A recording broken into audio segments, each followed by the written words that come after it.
সীতানাথ প্রেমানন্দে একবার হরি হরি বলো নিতাই গৌর সীতানাথ প্রেমানন্দে একবার হরি হরি বলো। সমবেত ভক্তবৃন্দের চরণে আমার কোটি কোটি দণ্ডবত প্রাণীবত।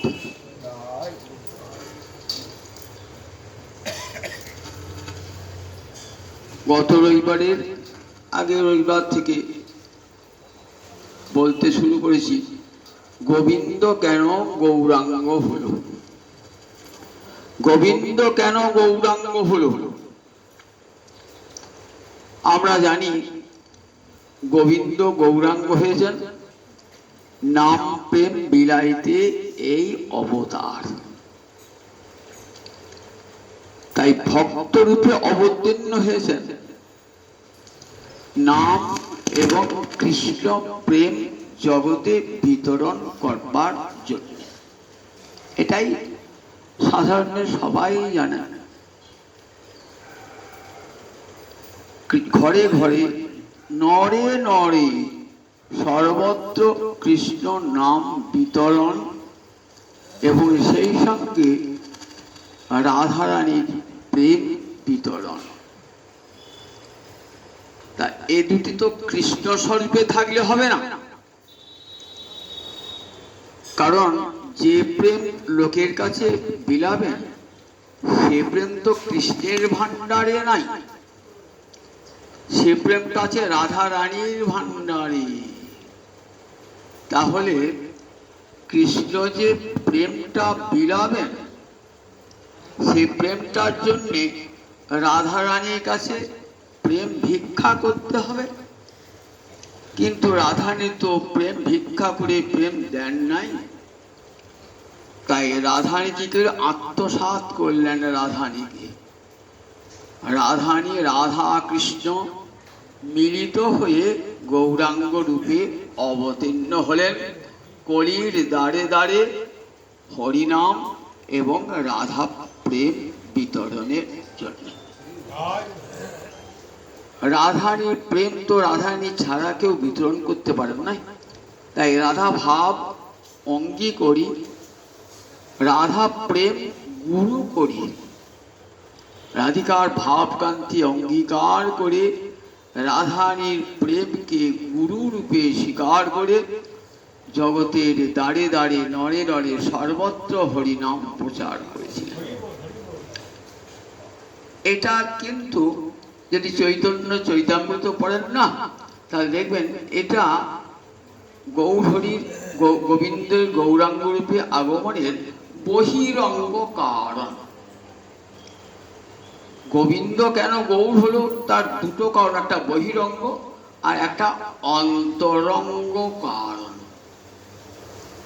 বহিরঙ্গ কারণ অদ্বৈতের প্রার্থনা, শান্তিপুরে গঙ্গার ঘাটে বসে হা প্রাণ কৃষ্ণ এসো, জগৎজীবের দ্বারে দ্বারে হরিনাম দাও, জগতের কেউ হরিনাম করে না, শিব গোবিন্দ নাম ভালোবাসে না, কৃষ্ণ নাম ভালোবাসে না, তুমি এসে কৃপা করে জগতের দ্বারে দ্বারে নরে নরে প্রতিটি জীবের নাম দাও, প্রেম দাও। অদ্বৈতের কাতর প্রার্থনায় আসিতে হইল মরে নারার হুঙ্কারে। নিজেই বলেছেন নারা মানে নারিয়াল বংশে জন্মিয়েছিলেন অদ্বৈতের প্রভু, তাই নারার হুঙ্কারে আমি চলে এলাম। মাঝে মাঝে হুঙ্কার করে উঠছেন শান্তিপুরে গঙ্গার তীরে, একটি একটি করে তুলসী পত্র দিচ্ছেন আর নয়ন জলে বুক ভাসাচ্ছেন। কবে তুমি আসবে প্রভু, কবে সেই শুভ দিন হবে, কবে কলির জীব হরিনাম করবে, তার কাতর প্রার্থনায় নেমে। এটাই আমরা জানি অদ্বৈতের কাতর প্রার্থনায় জগৎ জীবের মধ্যে হরিনাম এবং প্রেম বিতরণ করবার নাম প্রেম বিলাইতে এই অবতার। কিন্তু কবিরাজ গোস্বামী আর একটি কারণ তুলেছে, সেই কারণটি অন্তরঙ্গ কারণ। তাহলে গৌরাঙ্গ আবির্ভাবের দুটি কারণ, একটা বহিরঙ্গ কারণ আর একটি অন্তরঙ্গ কারণ। মনে থাকবে দুটো কারণ, একটি বহিরঙ্গ কারণ আর একটি অন্তরঙ্গ কারণ। তাহলে এটা কি কবিরাজ গোস্বামী মনের কল্পনা? বলে না, কবিরাজ গোস্বামী শুনেছেন কার কাছ থেকে? স্বরূপ দামোদরের কাছ থেকে। স্বরূপ দামোদর তার কাছ থেকে মহাপুরুষ শুনেছিলেন। স্বরূপ দামোদর কাকে বলেছিলেন? রঘুনাথ দাস গোস্বামী পাদকে। রঘুনাথ দাস গোস্বামী পাদের সেবা করতেন কৃষ্ণদাস কবিরাজ রাধা কুণ্ডের তীরেতে। সেখানে ওই রঘুনাথ দাস গোস্বামী পাদ স্বরূপ দামোদরের কর্চা থেকে আবৃত্তি করেছিলেন। শিরাধায়া প্রণয় মহিমা কীদৃশবা অনয়া আস্বাদ্য জেনাদ্ভূত মধুরিমা কীদৃশবা মদীয় সৌখ্যং চাস্যা মদনুভবত কীদৃশং বেতি লোভাৎ তদ্ভাবাঢ্য সমজনী শচীগর্ভ সিন্ধৌ হরিন্দু। শচীগর্ভ সিন্ধৌ হরিন্দু। শচীগর্ভ সিন্ধু মাঝে হরিরূপ চন্দ্র। হরিন্দু মানে হরি যুক্ত ইন্দু। ইন্দু মানে চাঁদ। চাঁদ কোথা থেকে জন্মায়? সমুদ্র থেকে, আমরা জানি। তাই বললেন হরিন্দু, অর্থাৎ কৃষ্ণরূপ চন্দ্র কোন সমুদ্র থেকে আবির্ভূত হলেন?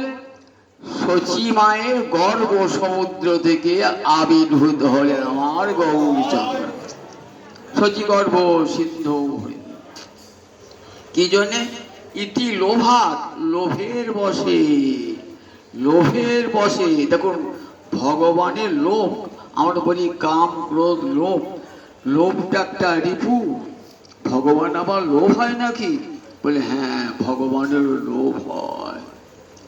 কিরকম লোভ দেখুন। বৃন্দাবনে দাস্য প্রেম, সখ্য প্রেম, বাৎসল্য প্রেম আস্বাদন করলেন। রাধারানীর মধুর রসের প্রেম অশেষে বিশেষে আস্বাদন করলেন। রসরাজ তো, তথাপি রসের তৃষ্ণা মিটল না।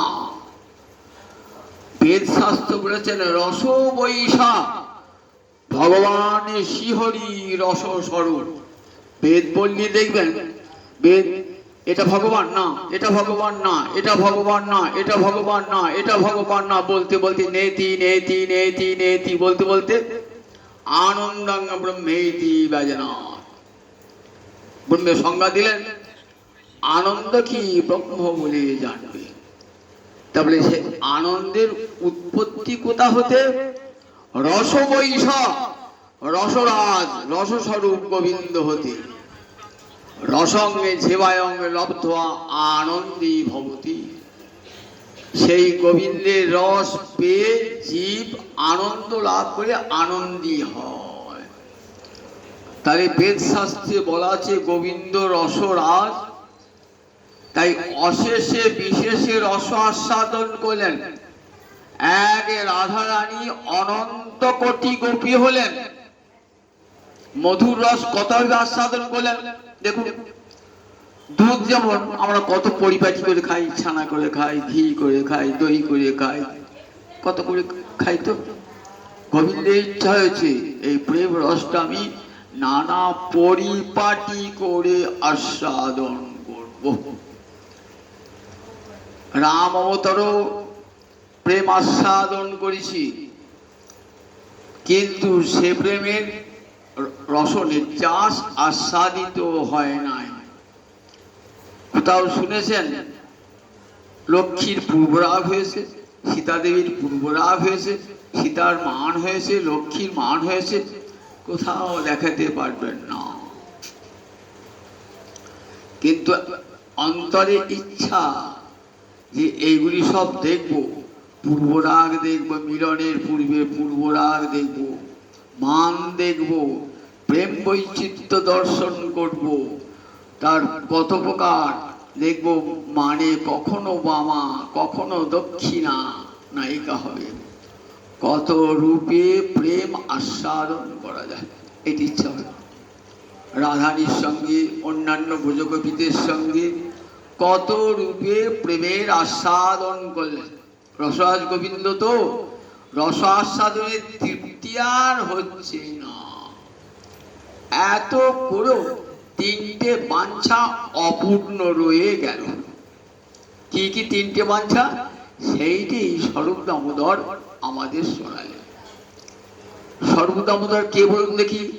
মহাপ্রভু যখন গম্ভীরায় থাকতেন, মহাপ্রভুর কাছে কে থাকতেন? স্বরূপ দামোদর আর গোবিন্দ আর রায় রামানন্দ। তিনি রাত্রিবেলায় বাড়ি চলে যেতেন, আর স্বরূপ দামোদর আর গোবিন্দ সব সময় কাছেই থাকতেন। গম্ভীরায় কাঁদতেন হা কৃষ্ণ বলে। স্বরূপ দামোদর তখন চিনতে পেরেছেন, ঠাকুর বুঝেছি তোমার প্রেমের তৃষ্ণা এখনো যায় নাই, তাই তুমি গৌরাঙ্গ রূপে এসেছো। তুমি তো স্বয়ং কৃষ্ণই। রাধা রানীর ভাব কান্তি অঙ্গীকার করে, রাধা প্রেমকে গুরু করে তুমি গৌরাঙ্গ রূপে এসেছো। কান্না শুনেই বুঝতে পেরেছিলেন। সেই স্বরূপ দামোদরের একটি কর্চা আছে, খুব প্রাচীন, এ বই আর এখন পাওয়া যায় না। কবিরাজ গোস্বামী ওই মূল স্বরূপ দামোদরের কর্চা থেকে শ্লোকগুলো তুলেছে। প্রথম বাঞ্ছাটি কি? রাধায়া শ্রীরাধায়া প্রণয় মহিমা কৃষ্ণ। রাধা রানীর প্রেমের মহিমা কেমন? এক নম্বর বাঞ্ছা। এক নম্বর বাঞ্ছা, রাধা রানীর প্রেমের মহিমা কেমন? শ্রীরাধায়া প্রণয় মহিমা কি দৃশ্য? রাধা রানীর প্রেমের মহিমা কেমন? এটা আগে দিন আলোচনা করেছি খানিকটা। দ্বিতীয় বাঞ্ছাটি কি হলো? অনয়া আস্বাদ্য যেন অদ্ভুত মধুরিমা বা কীদৃশ। অনয়া মানে ইদম শব্দের স্ত্রীলিঙ্গে তৃতীয়ায় হয় অনয়া। তাহলে অনয়া বলতে কাকে বোঝাবে? রাধাকে বোঝাবে। অনয়া মানে ইহার দ্বারা আস্বাদিত আমার যে মাধুর্য, সেই মাধুর্য কেমন? রাধারানীর আস্বাদিত, অনয়া আস্বাদ্য। খুব ভালো করে কথা শুনবেন। রাধা রানীর আস্বাদিত আমার যে মাধুর্য, সেই মাধুর্যটা কেমন? এইটা দু নম্বর বাঞ্ছা। তিন নম্বর বাঞ্ছা হলো কি? সক্ষম চাষা মদনুভবত। আমাকে ভালোবেসে, আমাকে অনুভব করে, হৃদয়ে অনুভব করে রাধারানীর অন্তরে কি সুখ হয়।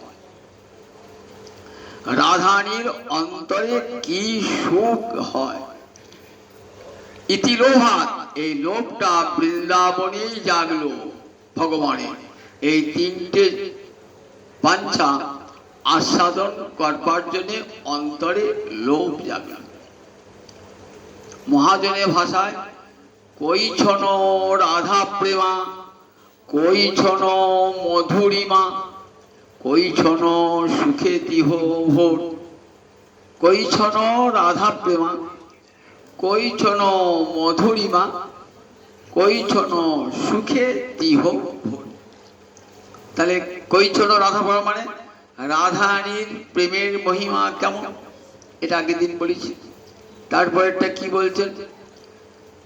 কৈছন মধুরিমা, রাধা রানীর প্রেমের আলোকে আমার মাধুর্য কেমন? তিন নম্বর, আমাকে ভালোবেসে রাধারানীর অন্তরের সুখ কেমন? তাহলে তিনটে বাঞ্ছা মনে থাকবে। একটা বাঞ্ছা হলো রাধারানীর প্রেমের মহিমা কেমন।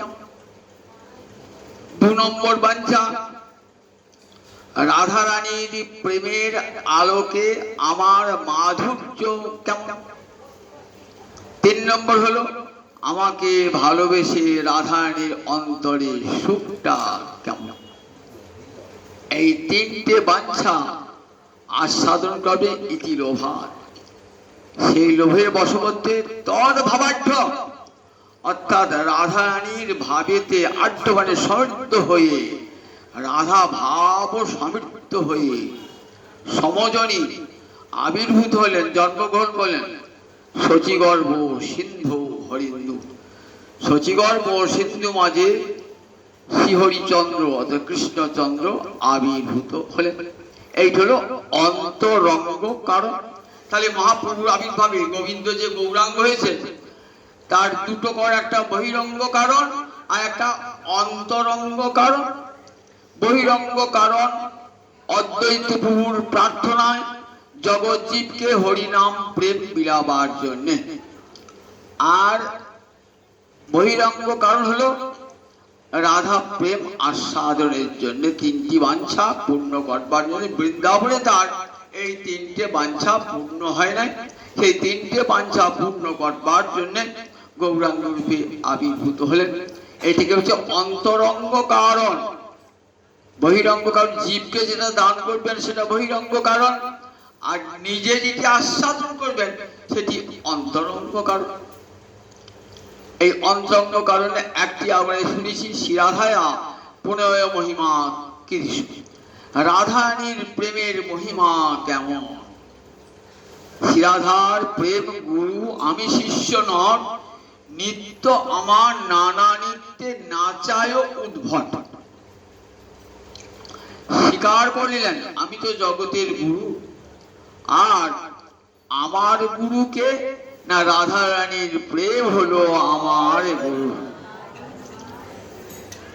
তাহলে গোবিন্দের গুরু হলেন রাধা রানীর প্রেম, রাধা প্রেম গুরু। গুরু যেমন শিষ্যকে নাচায়, ঠিক তেমনি করে রাধা রানীর প্রেম আমাকে নাচিয়েছে। না জানি রাধার প্রেমে আছে কত বল, যে প্রেমে আমারে সদা করে বিহ্বল। রাধারানীর প্রেমে কত শক্তি আছে আমি জানি না, কিন্তু ওই প্রেমটা আমাকে বিহ্বল করে তোলে। তাকে একবার ক্ষণিকের করে দেখবার জন্যে আমি কখনো বাজিকরের ছদ্মবেশ গ্রহণ করেছি, কখনো বা মালিনীর বেশ ধারণ করেছি, কখনই বা নাপিতানির বেশ ধারণ করেছি। উদ্দেশ্য রাধারানীকে এক পলক দেখব বলে। তাহলে দেখুন, রাধারানীকে একবার দেখবার জন্য যে গোবিন্দ সত্য স্বরূপ, সত্যং জ্ঞানম অনন্তম, যে সত্য স্বরূপ, তাকেও মিথ্যা বেশ ধারণ করতে হয়েছে। তাহলে মিথ্যা বেশ ধারণ, সত্য স্বরূপ ভগবান, তাকেও মিথ্যা বেশ ধারণ করতে হয়েছে রাধারানীকে এক পলক দেখবার জন্য। তাহলে রাধারানীর প্রেমটা কত উঁচুতে একবার চিন্তা করুন দেখি। সমুদ্র মন্থন করে যখন লক্ষ্মী উঠলেন, লক্ষ্মী পদ্মবীজে পদ্ম ফুলের মালা নিয়ে উঠেছেন কৃষ্ণকণ্ঠে পড়াবার জন্য, কিন্তু কৃষ্ণকে খুঁজে পাচ্ছেন না। সব দেবদেবী, সমস্ত দেবতারা ওই লক্ষ্মীর মালা পড়বার জন্য ছুটে বেড়াচ্ছে, আর গোবিন্দ তোয়াক্কাই করলেন না, আর গোবিন্দকে খুঁজে বেড়াচ্ছেন লক্ষ্মী। দেখুন, গোবিন্দ তো লক্ষ্মীকে খুঁজে নাই, লক্ষ্মী গোবিন্দকে খুঁজছে, কিন্তু গোবিন্দ রাধারানীকে খুঁজেছেন। কোথায় রাধারানী, কোথায় রাধারানী? তাহলে এখান থেকে কি প্রমাণিত হয় যে রাধারানী লক্ষ্মী তমা। শিব গোস্বামীপাদ বলছেন কৃষ্ণার্জুন, রাধারানী লক্ষ্মীর চেয়েও বড় প্রেম লক্ষ্মী রাধারানী, ব্রজলক্ষ্মী রাধারানী লক্ষ্মী তমা। গোপীরা সব লক্ষ্মী, আর রাধা গোপীতমা, রাধা লক্ষ্মী তমা। রাধারানী লক্ষ্মীরও উপরে রাধারানী। সেই রাধারানীর প্রেম এত উঁচুতে, তাকে গুরু বলে স্বীকার করলেন। যে প্রেম বাড়িতে নাহি ঠাঁই, তথাপি ক্ষণে ক্ষণে বারোয় সদায়। বারবার জায়গা নাই, তবুও ক্ষণে ক্ষণে বেড়ে বেড়ে বেড়ে বেড়ে যায়। কি অদ্ভুত বলুন দেখি।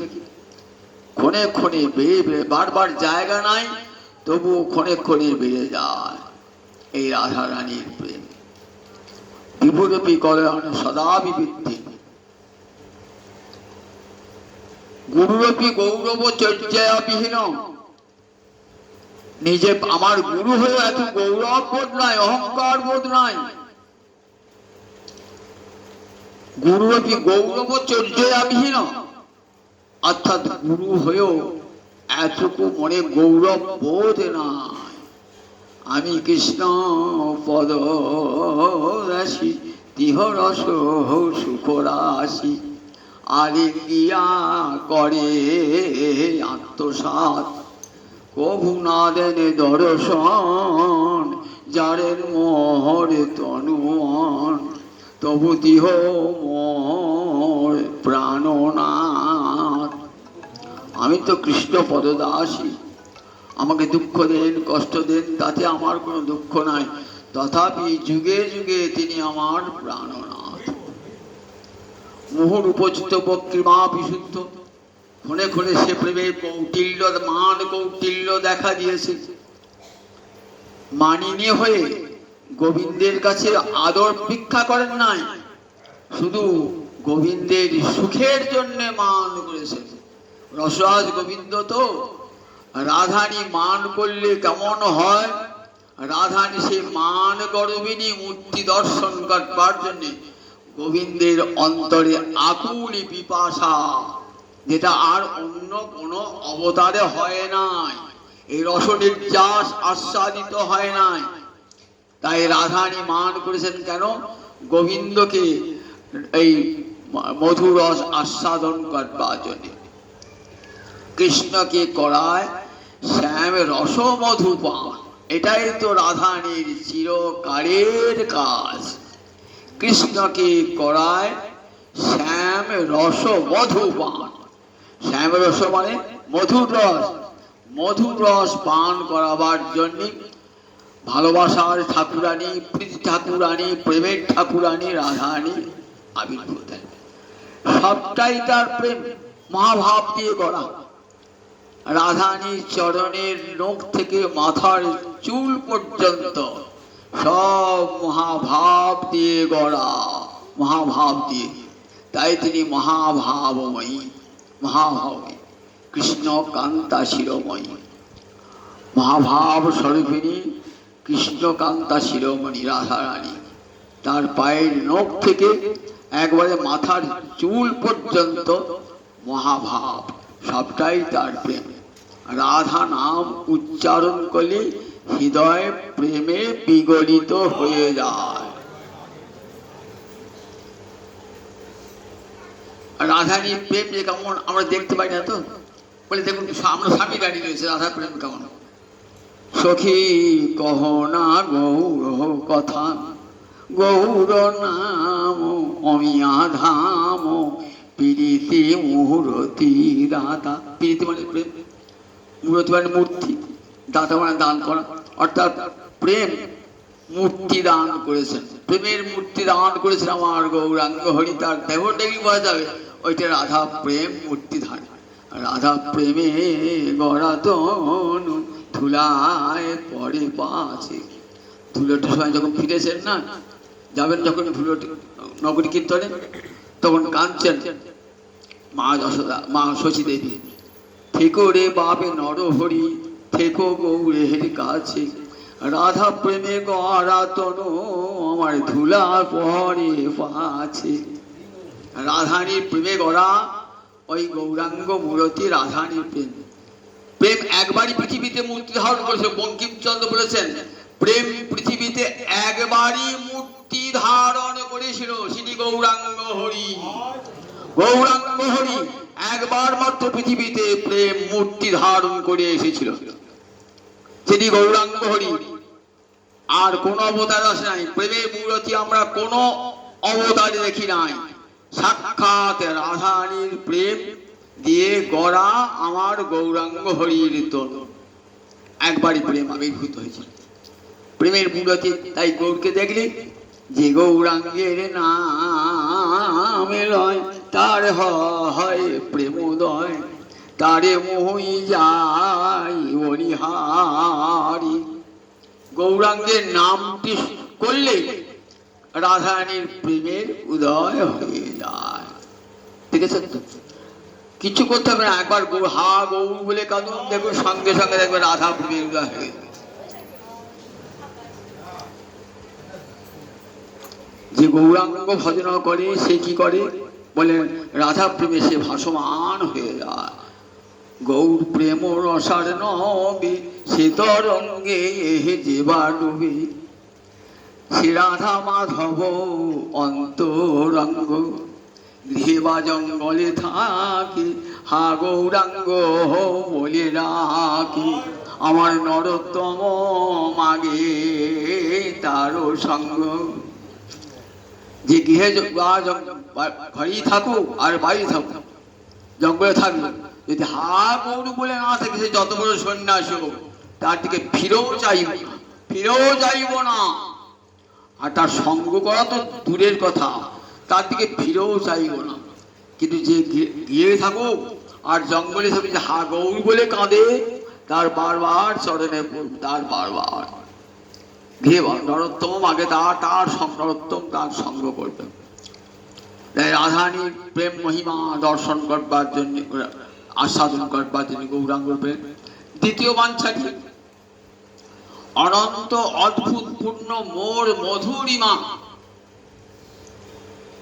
ত্রিজগতে কেহ তার নাহি পায় সীমা। গোবিন্দ মনে মনে ভাবছেন অনন্ত অদ্ভুত পূর্ণ, তিনটে বিশেষণ দিয়েছেন। মোর মধুরিমা, মধুর শব্দের সঙ্গে ইমনিস প্রত্যয় করলে হয় মধুরিমা, অর্থাৎ মাধুর্য। বলে আমার মাধুর্যটা কেমন? অদ্ভুত, অনন্ত, পূর্ণ। তিনটে এই যে বিশেষণ না, খুব তাৎপর্যপূর্ণ। অদ্ভুত মানে যা কেউ কোনো দিন দেখে নাই, যে যা কেউ কোনো দিন শুনে নাই, তেমন যদি কথা শুনি আমরা বলি অদ্ভুত কথা। তো কেউ দেখে নাই এমন জিনিস, কেউ অদ্ভুত দৃশ্য, তো অদ্ভুত দৃশ্য বলি কখনো কোনোদিন দেখি না, নতুন হঠাৎ দেখলাম। তাই বলছে আমার মাধুর্য কেমন? আমার মাধুর্য অদ্ভুত। আবার কেমন? অনন্ত। আমার মাধুর্যের শেষ নাই। অনন্ত মানে যার অন্ত হয় না, তাকে বলে অনন্ত। আমি যেমন অনন্ত, আমার মাধুর্য তেমনি অনন্ত, শেষ নাই, আমার মাধুর্যের শেষ নাই। আবার পূর্ণ, পূর্ণ হলে তার অভাব থাকে না। বলে আমার মাধুর্য যে একবার আস্বাদন করিবে, সে পূর্ণ যে তার সব অভাব মিটে যাবে। অনন্ত অদ্ভুত পূর্ণ মোর মধুরিমা, আর কোনো অভাব থাকবে না, তাকে বলি পূর্ণ। তাই তিনটে বিশেষণ দিয়েছেন, অনন্ত অদ্ভুত পূর্ণ মোর মধুরিমা।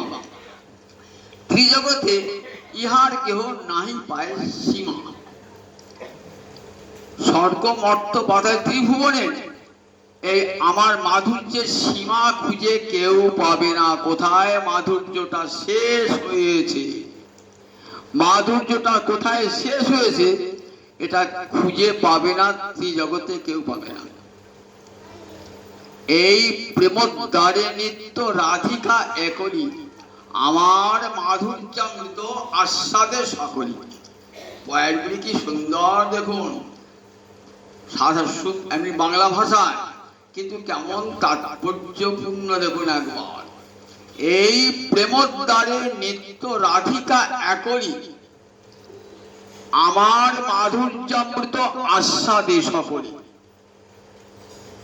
কৃষ্ণ মাধুর্য সবাই আস্বাদন করে, কিরকম? স্ব প্রেম অনুরূপ ভক্ত আস্বাদন। যেমন যেমন যার প্রেম তেমনি তেমনি আস্বাদন করে, কিন্তু পূর্ণরূপে আস্বাদন কেউ করতে পারে। যারা কৃষ্ণের দাস, তারা দাস্য প্রেমে যতটুকু কৃষ্ণ প্রেম অনুভব করা যায় করে, যতটুকু কৃষ্ণ মাধুর্য আস্বাদন করা যায়, ওই দাস্য প্রেমে সেই তার বেশি আস্বাদন হবে না। শাখারা সখ্য রসে মাধুর্য কতখানি পান, সখ্য রসে যতখানি সম্ভব ততখানি মাধুর্য আস্বাদন করেন।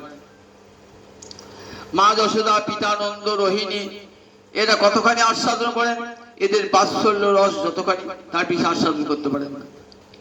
তাহলে এদের বলে এদের মাধুর্য আস্বাদনটা কেমন, বলেন যেমন যেমন প্রেম তেমনি তেমনি মাধুর্য আস্বাদন। প্রেম না থাকলে কৃষ্ণ মাধুর্য আস্বাদন হবে না। কৃষ্ণ মাধুর্য কখন আস্বাদন হবে? প্রেম ছাড়া কৃষ্ণ মাধুর্য আস্বাদন হয় না। প্রেমটি লাভ করলে কৃষ্ণ মাধুর্য আস্বাদন হয়। দেখুন, এক কৃষ্ণকে যুধিষ্ঠির দর্শন করেছে, আবার দুর্যোধন দর্শন করেছে, একই কৃষ্ণ তো, কিন্তু কৃষ্ণকে আস্বাদন করতে পেরেছে দুর্যোধন, পারে নাই। শিশুপাল কৃষ্ণ দেখে আস্বাদন করতে পারে নাই। জরাসন্ধ কৃষ্ণকে দর্শন করে আস্বাদন করতে পারেন নাই। কিন্তু মহারাজ যুধিষ্ঠির আস্বাদন করেছেন, বিদুর আস্বাদন করেছেন। তাদের অন্তরে প্রেম আছে বলে তারা কৃষ্ণ মাধুর্য আস্বাদন করেছেন। সঞ্জয় আস্বাদন করেছেন, তারা কৃষ্ণ মাধুর্য আস্বাদন করেছেন। প্রেম আছে বলে আস্বাদন করেছেন। একই ভগবান। দুর্যোধন কৃষ্ণকে দেখছে, যুধিষ্ঠির কৃষ্ণকে দেখছে, শিশুপালও কৃষ্ণকে দেখছে, সঞ্জয় রথের সাথে সেও কৃষ্ণকে দেখছে। তাদের সবাই দেখেছে তো, কিন্তু মাধুর্য কেমন? যার যেমন ভাবনা তার তেমনি কৃষ্ণ মাধুর্য আস্বাদন। তাহলে প্রত্যেকে কিছু না কিছু মাধুর্য আস্বাদন করেছে, কিন্তু সম্পূর্ণরূপে কৃষ্ণ মাধুর্য আস্বাদন কারও হয় না।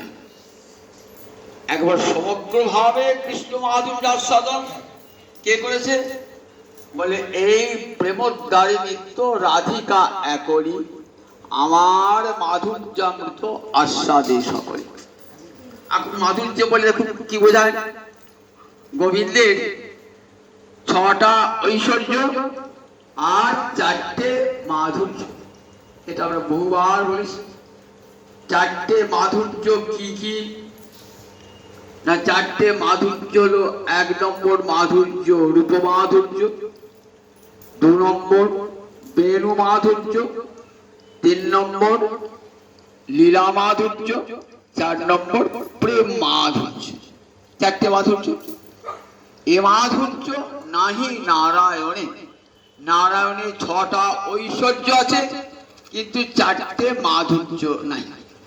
নারায়ণের সঙ্গে শ্রীকৃষ্ণের তফাৎ। নারায়ণ বৈকুণ্ঠপতি, তার 6টা ঐশ্বর্য আছে, কিন্তু 4টি মাধুর্য নাই। তাই কৃষ্ণের 64 গুণ, নারায়ণের 60টি গুণ, কৃষ্ণের 64 গুণ, ওই 4টি বৃদ্ধি আছে গোবিন্দে, তাই 64 গুণ। তিনি গোলকপতি, বৈকুণ্ঠপতি নন, তিনি গোলকপতি। বৈকুণ্ঠের 50 কোটি যোজন ঊর্ধ্বে গোলক, সেখানে ভগবান 4 হস্তে নাই। বৈকুণ্ঠে রয়েছেন 4টি হাত, শঙ্খ চক্র গদা পদ্ম, পাশে আছেন, বামে আছেন লক্ষ্মী দেবী, নন্দ সুনন্দ সব তার অনুচর রয়েছে বৈকুণ্ঠে। আর গোলকে দ্বিভুজ মুরলীধর, গোপবেশ বেণুকর, নবকিশোর নটবর, নরলীলার হয় অনুরূপ। গোপবেশ, হাতে মোহন ও বেণু, আর সঙ্গে গোয়ালা রাখালগণ তার সঙ্গী সব। আর গোপীরা গোপী পরিবৃত হয়ে রয়েছেন কোথায়? গোলকে। এখানে তিনি দেবতা নন, হাতে আছে মোহন মুরলী, শঙ্খ চক্র গদা পদ্ম নাই, হাতে আছে মোহন মুরলী, তাই তিনি গোলকপতি। রাধানী গোলক লক্ষ্মী। তাহলে দেখুন, একটা গোবিন্দে একটা মাধুর্য হলো তার রূপ মাধুর্য। এই মাধুর্যের অন্ত নাই। আমার যে একটা নয়নের তৃষ্ণা আছে, কিরকম রূপ খুঁজে খুঁজে বেড়ায়। দেখবেন নয়নের স্বভাব, নয়নের স্বভাবটাকে সুন্দর রূপ দেখলি আমরা কি করি, আমাদের চোখটা সেই দিকেই চলে যায়। তথাপি আমাদের নয়নের তৃষ্ণা মেটে না।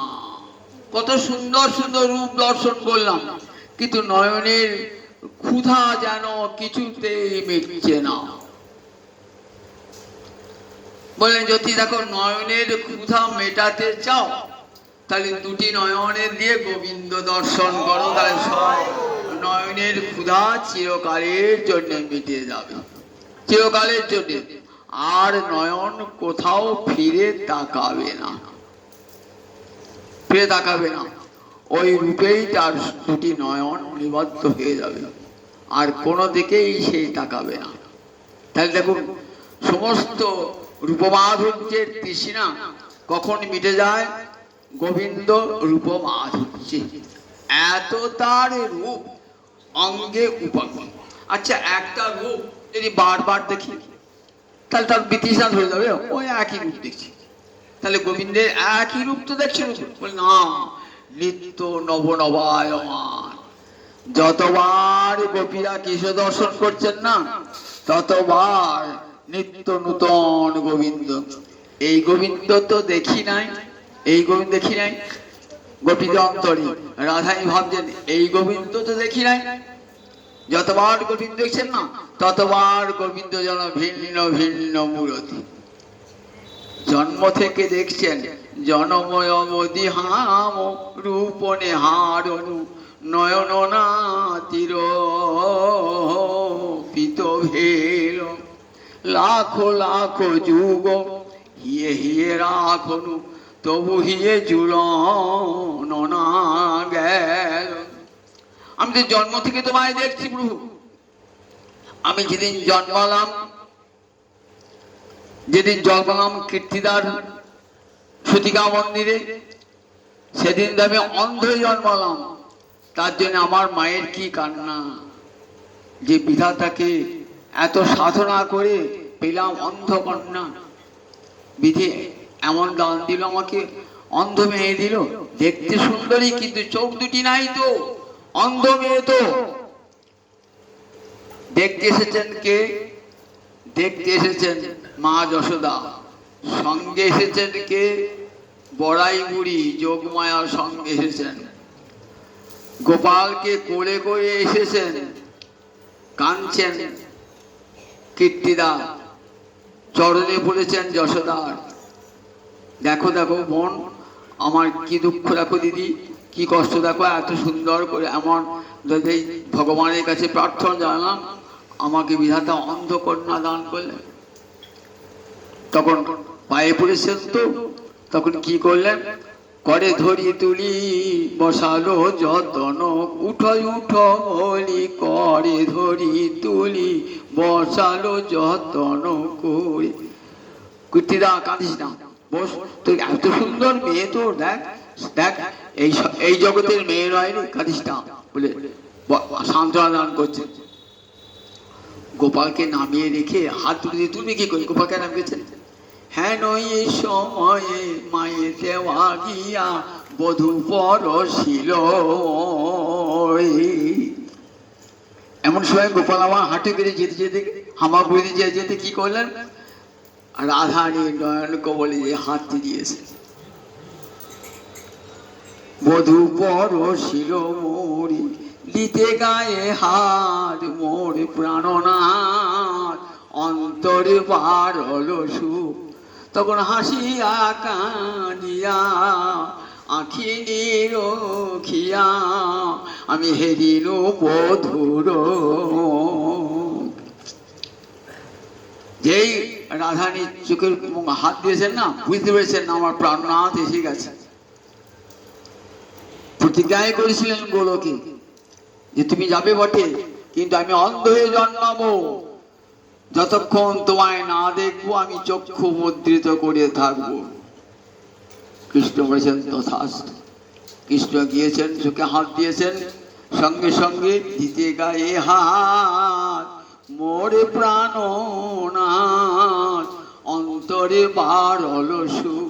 খুব আনন্দ হলো, প্রাণনাথ অঙ্গ স্পর্শ করেছে তো।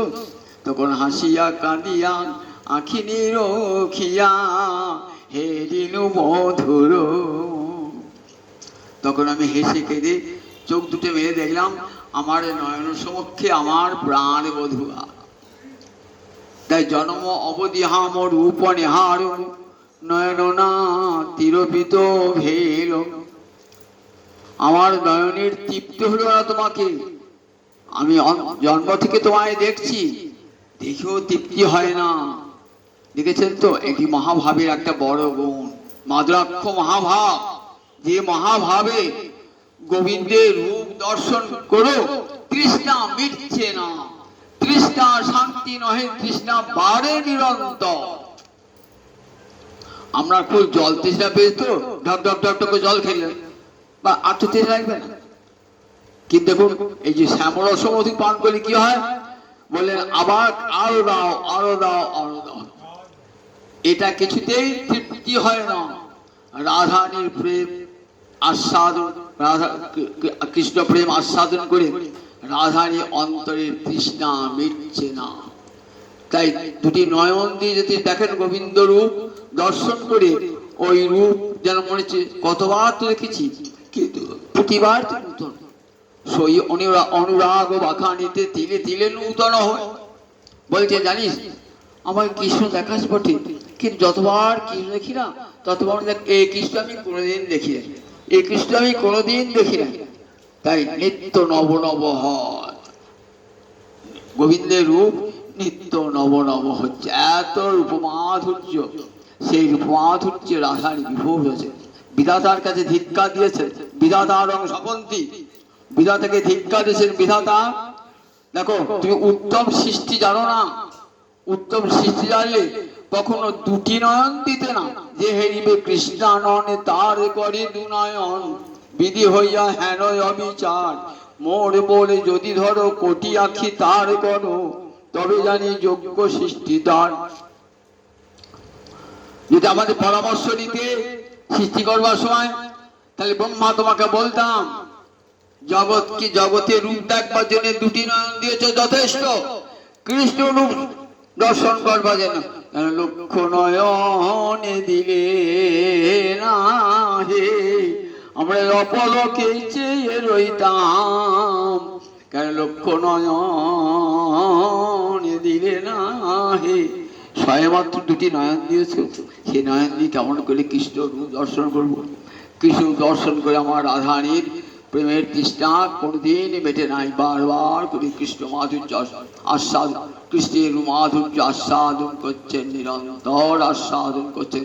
আমরা দেখার মতন গৌর দেখি না, কৃষ্ণ দেখি না। যদি দেখতাম তাহলে কি তার সংসার করতে পারতাম না।